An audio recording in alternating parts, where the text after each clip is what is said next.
Hi Chris here, how are you doing? So one thing my Cube i9 has been lacking, of course, is the keyboard. And this is it right here. It has just shown up, just had a courier driver drop it off. And I can tell that it actually hasn't got its original box at all. It's just the keyboard in there because it's so thin. Now, I bought this one here from GearBest, but it looks like they've used a document courier. So I got it really quick, which is good. I didn't have to wait like a month it takes normally to come from China. Well, it can take a month sometimes. But yeah, not really too happy about that. No original box, and I hope it's not damaged because it's only just in a single layer of bubble wrap, pretty much there. So let's get it open and have a look at it.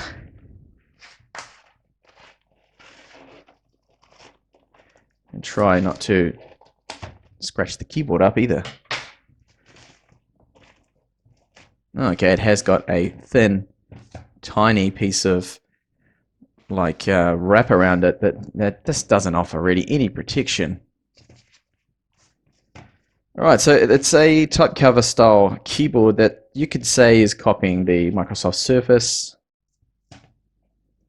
And you see there that it's had a few knocks. So, not good. Hopefully no damage.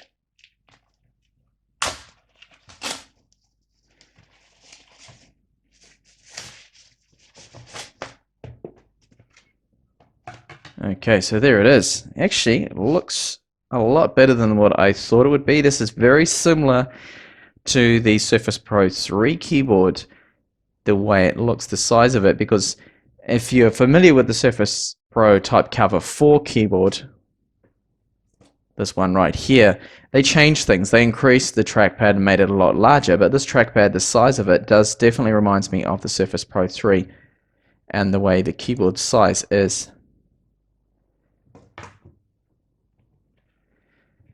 And we can see it has the first metal bar along the top to clip onto the keyboard, just again like the Surface. And there's the pogo pin connector right there. And it has the same fabric kind of finish to it, just like the Surface type covers. So they have definitely copied that, reverse engineered it, because you can actually get the Surface series, the Surface 3 as well. You can get one that's in that kind of dark navy blue color. Alright, I'll also check out and see how much it weighs. It's 340 grams.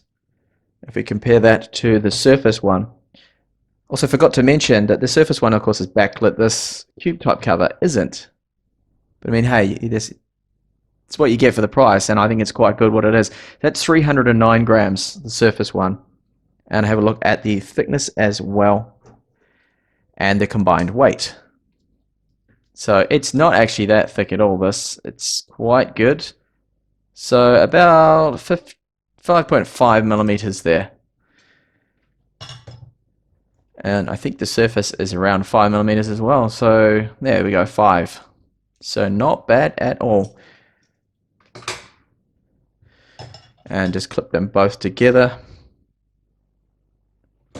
Whoops, wrong way around. Okay, so both of them are together.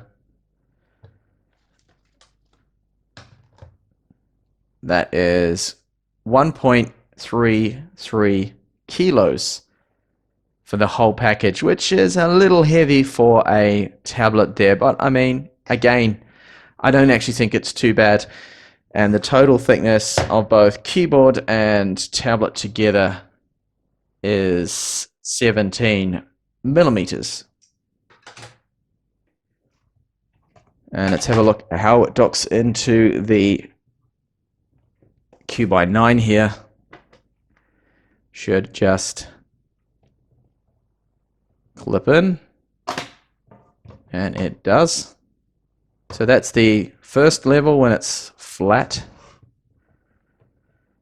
And then this should just clip up, which it does. There we go. And you'll see there. So that's the first angle that I have the i9 at, and then you can drop it down to the preferred angle for me personally is this one here. When you're sitting at a desk, it's pretty much the perfect angle to look at the screen there. And then closing that up, it becomes a relatively neat package. Not bad considering this keyboard was about, I think it cost me about 45 US or 46 I think it was. I mean, a few things there, and it's not perfect, but at least it didn't get any damage. Open that up again. Now more importantly, let's have a look and see just how it functions, the trackpad, if it's good or not, and quite a bit of key travel actually, which is good. See if there's a bit of bounce to it. You get the bounce on the Microsoft covers as well, so it's really something you can't avoid on a keyboard that is this thin. But we do have at least function keys up here and screen brightness adjustment too, which is good to see on there. I wonder if we can disable the trackpad though. You know what, I can't actually see it. I can't see the button for it. I'll have to, there it is. F11, so that is good to see. So how is the trackpad? Yeah, that actually feels alright. It supports Windows 10 gestures there, and does have actual hardware left and right mouse buttons there, which is good because I hate it when it's just gestures only. I think it was the first model, the Cube i7. That keyboard was just 100% gestures. There were no actual physical buttons. You had to do the double tap thing, and I should still be able to double tap and drag. Yes, can do that. Right click there and have a look now at, quickly just type something up. Okay, so just want to bring up Notepad. Hello, this is a test. That's actually not too bad at all. Typing on that, you see that's the Surface one again. Of course, it's a superior keyboard, but it also costs twice as much. I think overall for what you're getting, the materials, that plasticky, washable kind of finish to it, the materials almost seem identical there. Very good. I think I like the size of the keys too. So far, I mean, this is just an initial unboxing. My first impression of this keyboard is definitely, I'm liking this.